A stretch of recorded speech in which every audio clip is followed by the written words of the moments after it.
أعوذ بالله من الشيطان الرجيم بسم الله الرحمن الرحيم السلام عليكم ورحمة الله وبركاته وعليكم السلام.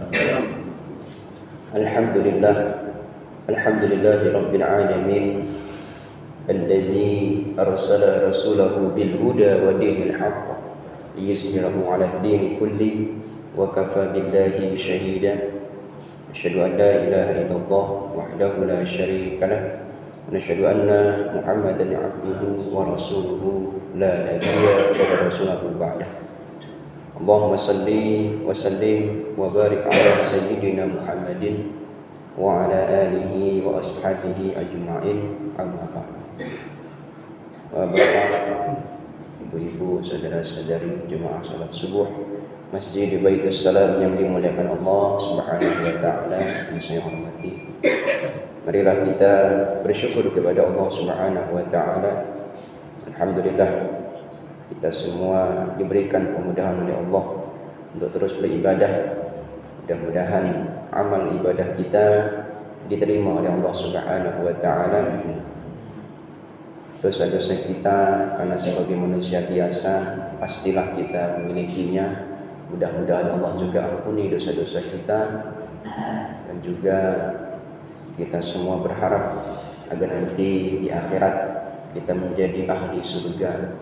Mudah-mudahan kita semua betul-betul menjadi hamba-hamba Allah yang ahli surganya Allah Subhanahu wa taala, masuk ke dalam surganya Allah beserta orang-orang yang kita sayangi, yang kita cintai, sama keluarga kita.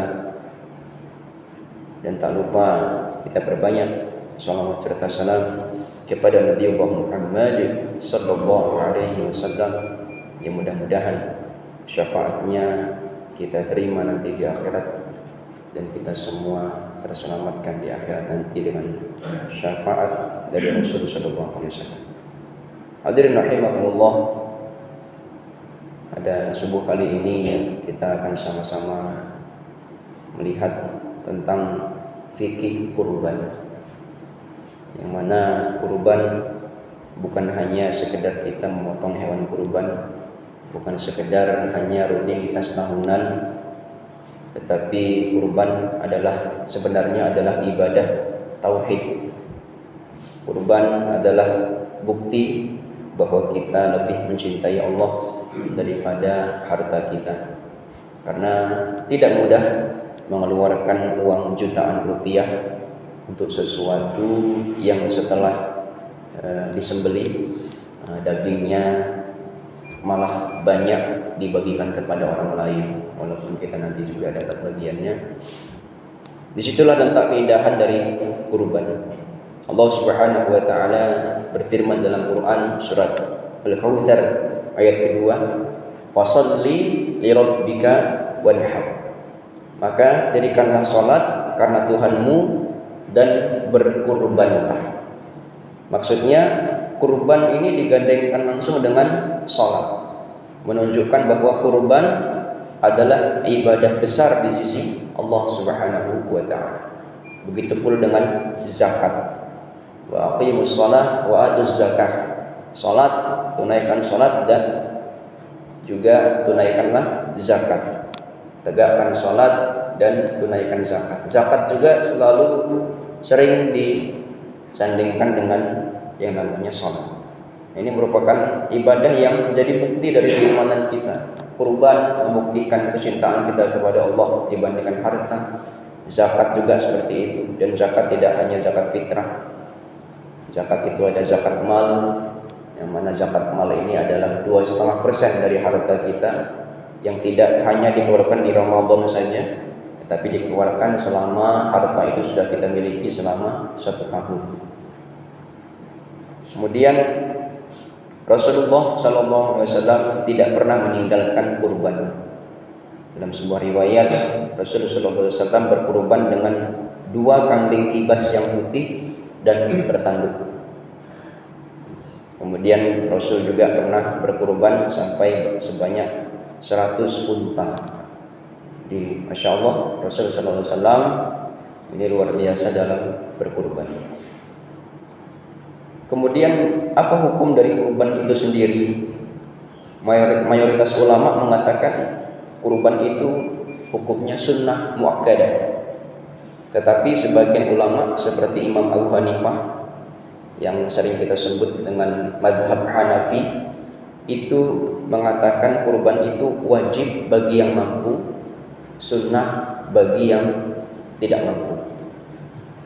Kenapa ulama sampai berbeda pendapat? Karena besarnya atau besar kecilnya itu adalah ditentukan dari kemampuan masing-masing dari umat itu sendiri. Kemudian perhatian Rasulullah SAW itu sangat besar sekali perhatiannya kepada kurban. Maka jangan berkata hanya sunnah, karena ada sunnah yang kalau ditinggalkan terus-menerus itu menunjukkan kerugian bagi kita, karena sunnah itu tidak selalu kita harus tinggalkan, tetapi sebaiknya kita kerjakan. Lalu siapa yang dianjurkan untuk berkurban ini? Yaitu orang Islam yang mampu. Mampu ini penting dijelaskan karena ada orang yang mungkin rumahnya masih ngontrak, masih ada tanggung-tanggungan yang belum diselesaikan, tetapi memaksakan untuk kurban karena malu sama tetangga. Padahal Islam bukan agama gengsi, Pak. Kurban itu adalah ibadah, bukan ajang dari pencitraan. Kalau kurban membuat keluarga terlantar, maka itu bukan semangat ibadah, tapi kurang memahami prioritas syariat. Ada prioritas syariat, ada yang wajib, ada yang sunnah. Tapi kalau Allah sudah melapangkan rezeki kita, tetapi setiap tahun selalu punya alasan tidak berkurban, maka itu juga perlu mengoreksi diri kita. Karena mungkin masalahnya bukan kita tidak mampu, tetapi kita terkadang terlalu mencintai dunia. Lalu apa keutamaan kurban itu sendiri? Rasulullah SAW bersabda, tidak ada amalan pada hari nahar, yaitu tanggal 10, 11, 12 dan 13 Zulhijjah itu, yang paling dicintai oleh Allah daripada menumpahkan darah kurban. Maksudnya Allah melihat ketakwaan di balik kurban itu. Bukan hanya besar sapinya, bukan hanya mahal kambingnya, karena ada di balik pengorbanan itu keikhlasan dari orang tersebut, ketakwaan dari yang berkurban. Bahkan Allah Subhanahu wa taala menegaskan di dalam Al-Qur'an surat Al-Hajj ayat 37, daging dan darahnya tidak akan sampai kepada Allah, tetapi ketakwaan kalianlah yang sampai kepadanya. Tapi lebih disenangi itu Rasulullah SAW selalu berkurban itu memilih hewan-hewan yang gemuk, lebih disenangi seperti itu. Kemudian ada beberapa teknis yang sering ditanyakan, hewan apa saja yang sah untuk berkurban? Yang pertama tentunya di daerah lain ada yang menggunakan unta, berkurban dengan unta. Kemudian yang kedua opsinya adalah sapi atau kerbau. Apakah jantan atau betina? Boleh, jantan boleh, betina boleh, tapi lebih diutamakan yang jantan dan gemuk. Kemudian opsi yang terakhir adalah kambing atau domba. Nah, kambing itu hanya untuk 1 orang, sedangkan sapi dan unta boleh untuk 7 orang. Tapi kalau mampu boleh 1 orang, hanya di atas namakan 7 orang. Tetapi ini yang sering ditanyakan, boleh enggak kita berkurban kambing atas nama kita, misal Fulan bin Fulan, kemudian kita niatkan pahalanya untuk seluruh keluarga kita yang mungkin belum bisa berkurban. Nah, ini boleh. Jadi Rasulullah SAW pernah berkurban, kemudian diniatkan pahala kurban ini tidak hanya beliau peroleh, tetapi dia niatkan untuk seluruh umatnya yang tidak bisa berkurban. Tapi atas namanya 1 orang. Kalau sapi atas namanya 7 orang, diniatkan boleh untuk seluruh kaum muslimin dan muslimah.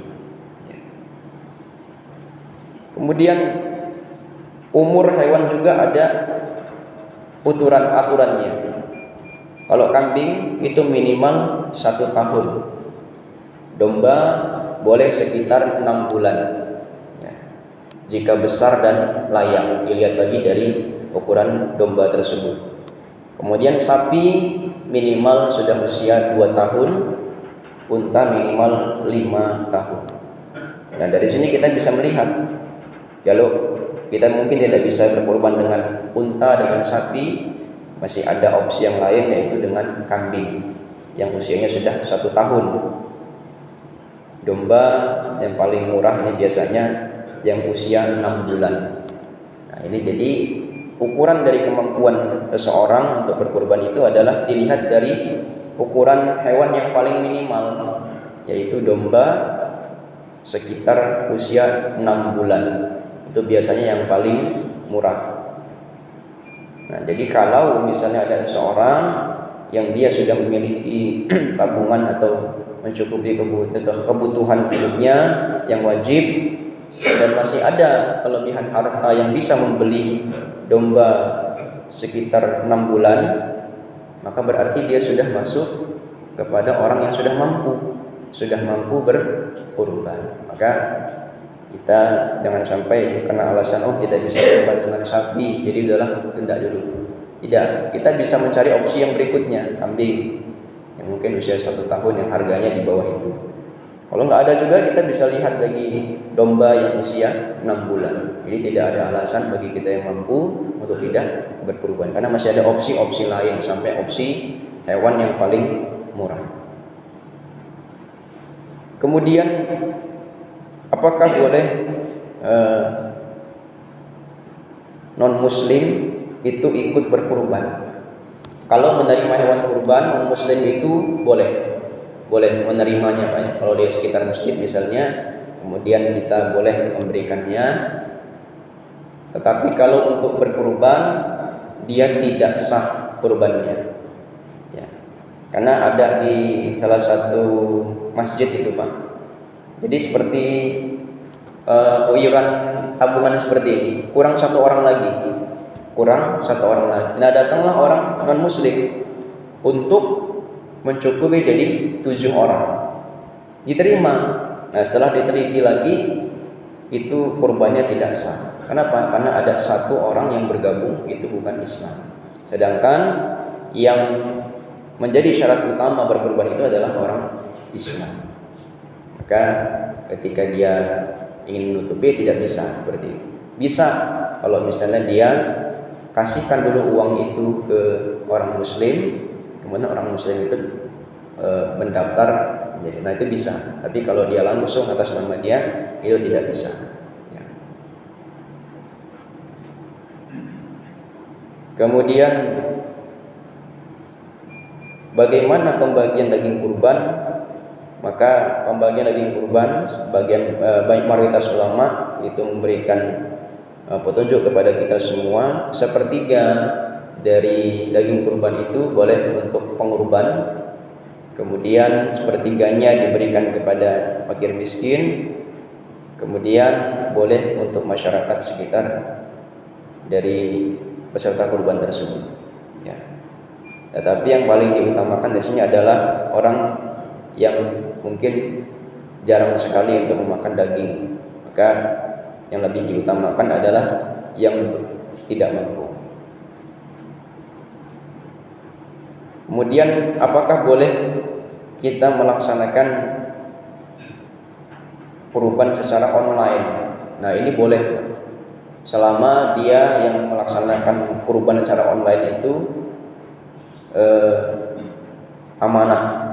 Dia videokan prosesi penyembelihannya dan seterusnya, pembagiannya. Nah, itu harus sangat amanah, harus betul-betul didokumentasikan dengan jelas. Karena sampai zaman sekarang ini ada kurban online.